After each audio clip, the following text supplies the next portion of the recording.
Hi hello friends, welcome back to my channel. So ಇವತ್ತು weekend special ಅಂತ ನಾನು ಅಕ್ಕ ನೂಡಲ್ಸ್ ಮಾಡೋಕ್ಕೆ ಹೊರಟಿದ್ದೀನಿ. ಅದು ಯಾವ ಥರ ಮಾಡೋದು ಅಂತ ತೋರಿಸ್ತೀನಿ ಬನ್ನಿ. ಇವತ್ತು ಅದಕ್ಕಾಗಿ ನಾನು ತೊಗೊಂಡಿರೋದು 2 ಮೀಡಿಯಮ್ ಸೈಜ್ ಈರುಳ್ಳಿ ತೊಗೊಂಡಿದ್ದೀನಿ, 4 ಮೆಣಸಿನ್ಕಾಯಿನ ಕೊತ್ತಂಬರಿ ಸೊಪ್ಪು ಜೊತೆಗೆ ಮಿಕ್ಸಿ ಮಾಡಿ ಇಟ್ಕೊಂಡಿದ್ದೀನಿ, ಪ್ಲಸ್ ಸ್ವಲ್ಪ ಶುಂಠಿ ಬೆಳ್ಳುಳ್ಳಿ ಪೇಸ್ಟು, ಮತ್ತು 4 ತರಕಾರಿ ತೊಗೊಂಡಿದ್ದೀನಿ, ಕ್ಯಾಬೇಜು, ಕ್ಯಾಪ್ಸಿಕಮ್ಮು, ಬೀನ್ಸು, ಕ್ಯಾರೆಟು ಮತ್ತು ಅಕ್ಕ ನೂಡಲ್ಸ್ ತೊಗೊಂಡಿದ್ದೀನಿ. ಇವಾಗ ಇಲ್ಲಿ ನೂಡಲ್ಸ್ ಬೇಯಿಸೋದಕ್ಕಾಗಿ ನೀರನ್ನ ಕುದಿಸ್ತಾ ಇದ್ದೀನಿ. ಬನ್ನಿ ಹೇಗೆ ಮಾಡೋದು ಅಂತ ತೋರಿಸ್ತೀನಿ.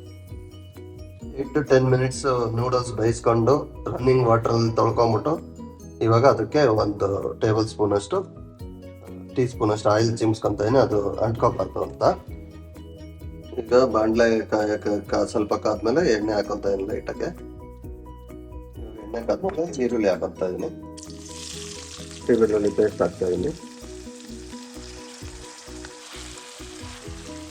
ಮೆಣಸಿನ್ಕಾಯಿ ಹಾಕ್ತೀನಿ.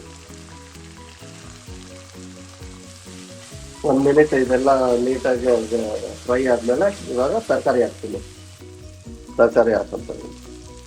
ತರಕಾರಿ ಚೆನ್ನಾಗಿ ಫ್ರೈ ಮಾಡ್ಕೊಳೋದ. ತರಕಾರಿ ಎಲ್ಲ 2 ನಿಮಿಷ ಆದ್ಮೇಲೆ ಚೆನ್ನಾಗಿ ಫ್ರೈ ಆಗಿದೆ. ಈಗ ಉಪ್ಪು ಹಾಕೊಂತ ಇದೀನಿ ಸ್ವಲ್ಪ. ಅದೇ ರೀತಿ ಗರಂ ಮಸಾಲ ಹಾಕೊಂತ ಇದೀನಿ, ಸ್ವಲ್ಪ ಟೊಮೊಟೊ ಸಾಸು, ಸ್ವಲ್ಪ ಸೋಯಾ ಸಾಸ್. ಈಗೆಲ್ಲ ಮಿಕ್ಸ್ ಆದ್ಮೇಲೆ ನೂಡಲ್ಸ್ ಸೇರಿಸ್ಕೊಂತ ಇದೀನಿ. ಅದಕ್ಕೆ ಇದನ್ನ ಲೋ ಫ್ಲೇಮಲ್ಲಿ ನೀಟಾಗಿ ಮಿಕ್ಸ್ ಮಾಡ್ಕೊತೀನಿ. ಈಗೆಲ್ಲ ಚೆನ್ನಾಗಿ ಮಿಕ್ಸ್ ಆಗಿದೆ ನೋಡಿ, ಇನ್ನೂ ಎಷ್ಟೆಷ್ಟು ಉದ್ದಕ್ಕಿದೆ. ಸೊ ಇವಾಗ ಅದಕ್ಕೆ ಮೇಲ್ಗಡೆ ಸ್ಪ್ರಿಂಗ್ ಆನಿಯನ್ ಹಾಕೊಂತ ಇದೀನಿ ನೋಡಿ. ಇವಾಗ ಚೈನೀಸ್ ಸ್ಟೈಲ್ ನೂಡಲ್ಸ್ ರೆಡಿ ಆಗಿದೆ. ಬನ್ನಿ ರುಚಿ ಹೇಗಿದೆ ಅಂತ ನಮ್ಮ ಅಗಸ್ತ್ಯನಿ ಕೇಳೋದ.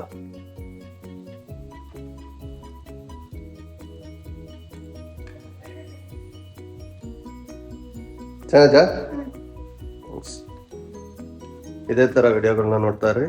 Thank you.